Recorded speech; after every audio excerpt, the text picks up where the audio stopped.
നമസ്കാരം, ഹെർബൽ വണ്ടേഴ്സിലേക്ക് എല്ലാവർക്കും സ്വാഗതം. ഇന്ന് നമ്മൾ നോക്കാൻ പോകുന്നത് മറ്റേണിറ്റി ഹോസ്പിറ്റൽ ബാഗിൽ എന്തൊക്കെ സാധനങ്ങളാണ് വേണ്ടത് എന്നാണ്.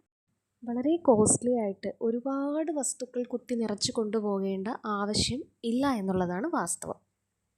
വളരെ കോസ്റ്റ് ഇഫക്റ്റീവായിട്ട്, അതായത് ചെറിയ ചിലവിൽ അത്യാവശ്യം വരുന്ന ഉപയോഗിക്കേണ്ടി വരുന്ന സാധനങ്ങൾ എന്തൊക്കെയാണ് എന്നുള്ളതാണ് ഈ വീഡിയോയിലൂടെ ഞാൻ പറഞ്ഞു തരുന്നത്.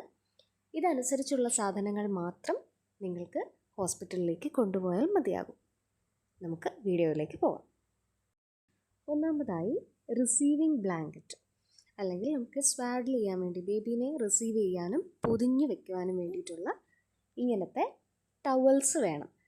അത് നിങ്ങൾക്ക് കംഫർട്ടബിലിറ്റി അനുസരിച്ച്, ഇപ്പോൾ ഈ ഒരു ഫോട്ടോയിൽ കാണുന്ന രീതിയിലുള്ളതൊക്കെ നല്ല രീതിയിൽ കുഞ്ഞിന് റിഫ്ലക്സസ് ഒന്നും ഉണ്ടാവാതെ നന്നായിട്ട് പൊതിഞ്ഞ് വെക്കാൻ പറ്റുന്നതാണ്, എന്നാൽ അത് മുറുകി പോകുന്നതുമല്ല. പിന്നെ മസ്ലിംഗ് സ്വാഡ്ലിംഗ് ക്ലോത്തുകളുണ്ട്, സ്വാഡിൽ ചെയ്ത്, അതായത് നന്നായി പൊതിഞ്ഞ് സൂക്ഷിക്കാൻ പറ്റുന്ന, കാറ്റ് കയറുന്ന എന്നാൽ ആവശ്യത്തിന് ചൂട് കിട്ടുന്ന ടൈപ്പിലുള്ളത്. പിന്നെ ഇതുപോലെ കമ്പിളി ബ്ലാങ്കറ്റ്സ് ഒക്കെ നിങ്ങൾക്ക് യൂസ് ചെയ്യാൻ പറ്റും. പിന്നെ അത്യാവശ്യം വേണ്ട മറ്റൊന്നാണ് ജാബ്ലാസ്. ബേബീസിന് ആദ്യമായിട്ട് നമ്മൾ വൈറ്റ് കളറിലുള്ളതായിരിക്കും ഇട്ട് കൊടുക്കുക, അല്ലെങ്കിൽ ലൈറ്റ് കളേഴ്സിലുള്ളത്. നല്ല കോട്ടണിലൊക്കെയുള്ള ജാബ്ലാസ് വാങ്ങിക്കുക. അതിൻ്റെ കൂടെ ഒരിക്കലും നിക്കർ ഉണ്ടാവില്ല, അപ്പോൾ അല്ലെങ്കിൽ ബ്ലൂമേഴ്സ് നിങ്ങൾ വാങ്ങിക്കുക. പിന്നെ റോംപേഴ്സ്, ഈ കാണിച്ചിരിക്കുന്നത് പോലെയുള്ള, പിന്നെ മിറ്റൻസ് കയ്യിലും കാലിലും പിന്നെ തൊപ്പിയും ഒക്കെ ആയിട്ടുള്ളത്, ബേബി വൈപ്സ്, അതുപോലെ തന്നെ ഡയപ്പേഴ്സ് ന്യൂ ബോൺ സൈസിലുള്ളത് വാങ്ങാൻ ശ്രദ്ധിക്കുക. പിന്നെ വാഹനത്തിൽ യാത്ര ചെയ്യുന്നവരൊക്കെ ആണെങ്കിൽ ഇങ്ങനെ ഒരു ക്യാരി ചെയ്യാൻ വേണ്ടി വളരെ സൗകര്യപ്രദമാണ്. പിന്നെ ഡ്രൈ ഷീറ്റ് വാങ്ങിച്ച് വയ്ക്കുക. ഫീഡിങ്ങിന് വളരെയധികം കംഫർട്ടബിളാണ് ഈ ഫീഡിങ് പില്ലോ, ഇതൊരെണ്ണം വാങ്ങാൻ ശ്രദ്ധിക്കുക. അതുപോലെ തന്നെ ബ്രസ്റ്റ് ഫീഡിങ്ങിന് യോജ്യമായിട്ടുള്ള നൈറ്റി, അതുപോലെ ഫ്രണ്ട് ഓപ്പൺ കുർത്ത ഉപയോഗിക്കുന്നവരാണെങ്കിൽ അങ്ങനെ. പിന്നെ മെറ്റേണിറ്റി പാഡ് ആവശ്യത്തിന് ഉപയോഗിക്കാൻ പാകത്തിന് വയ്ക്കുക.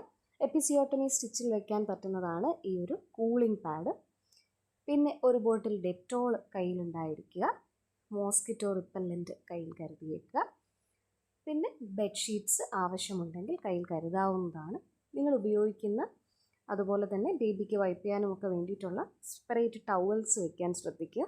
ചില ഹോസ്പിറ്റൽസ് വൈറ്റ് ക്ലോത്ത്സും അതുപോലെ തന്നെ മറ്റ് ക്ലോത്ത്സും ചോദിക്കാറുണ്ട്, അത് ആവശ്യാനുസരണം കൊണ്ടുപോകുക. നിങ്ങളുടെ എസെൻഷ്യൽ ആയിട്ടുള്ള കാര്യങ്ങൾ ടോയ്ലറ്ററി ബാഗിൽ, നിങ്ങളുടെ ക്രീംസ്, സോപ്പ്, ഷാമ്പു അങ്ങനെയുള്ള സാധനങ്ങൾ ടോയ്ലറ്ററി ബാഗിലാക്കി വെക്കാൻ സൂക്ഷിക്കുക. നിങ്ങളുടെ അതുവരെയുള്ള മെഡിക്കൽ റെക്കോർഡ്സും സ്കാനിങ് റിപ്പോർട്ട്സും ബ്ലഡ് ടെസ്റ്റിൻ്റെ പ്രിൻ്റ് ഔട്ട്സും എല്ലാം, അതുപോലെ തന്നെ നിങ്ങൾ ഉപയോഗിക്കുന്ന മെഡിസിൻസുള്ള മെഡിസിൻ ബോക്സ്, പിന്നെ ആഫ്റ്റർ ടോയ്ലറ്റ് യൂസിന് വേണ്ടിയിട്ടുള്ള ഹെൽത്ത് ഫോസറ്റ്, ഇതെല്ലാം വയ്ക്കുവാൻ വേണ്ടിയിട്ട് നല്ല ഒരു ബാഗ്. ഇത്രയുമാണ് ആവശ്യമായി വേണ്ട സാധനങ്ങൾ. അപ്പോൾ ഈ വീഡിയോ നിങ്ങൾക്ക് ഹെൽപ്ഫുള്ളായി എന്ന് വിശ്വസിക്കുന്നു. ഡിസ്ക്രിപ്ഷനിൽ ഞാൻ ഓരോ ഐറ്റംസിൻ്റെയും ലിങ്കുകൾ കൊടുത്തിരിക്കാം. എന്തെങ്കിലും സംശയം മെസ്സേജ് ചെയ്താൽ മതി, റിപ്ലൈ തരുന്നതായിരിക്കും. ഓക്കെ, നന്ദി.